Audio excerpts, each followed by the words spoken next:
very important in the build-up to the 1917 revolution. When the war began, the Russians and soldiers were enthusiastic about the war, but when they were defeated embarrassingly, the mood changed. As the war went on, the Russian peasants became more unhappy with the Tsar. There were food shortages, as most male peasants were forced to fight, and so they couldn't make food or goods. Then factories closed, as they didn't have enough workers. These shortages led to price rises. All these made the peasants hate him more. Then in 1915, he made the mistake of going to command the army himself in the front line. All of the responsibility and blame was then directed to him.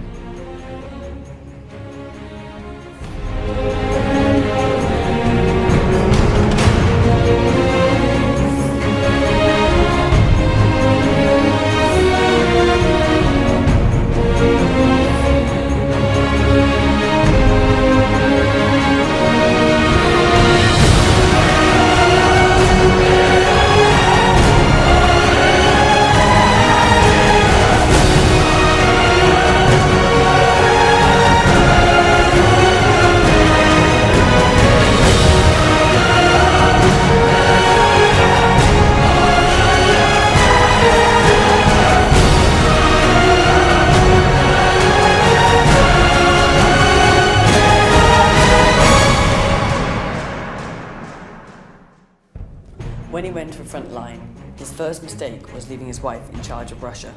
His wife, who was German, was thought to be a spy, and she also had a close relationship with Rasputin, a monk who was called in to help the Tsar's son. Tsarina, the Tsar's wife, would not work with the Duma at all.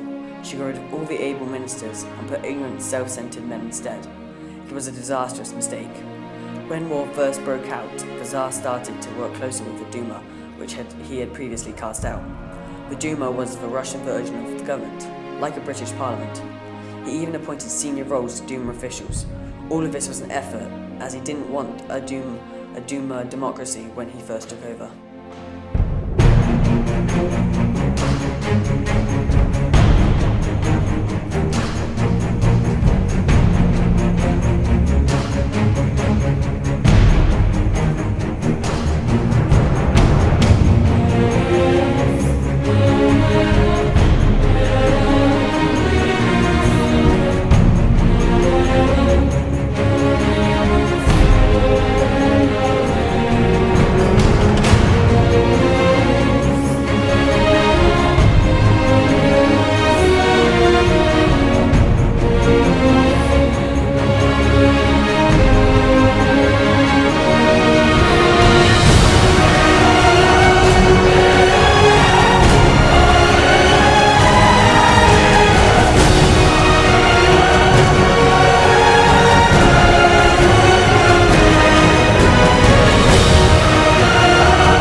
New Tsar of Russia.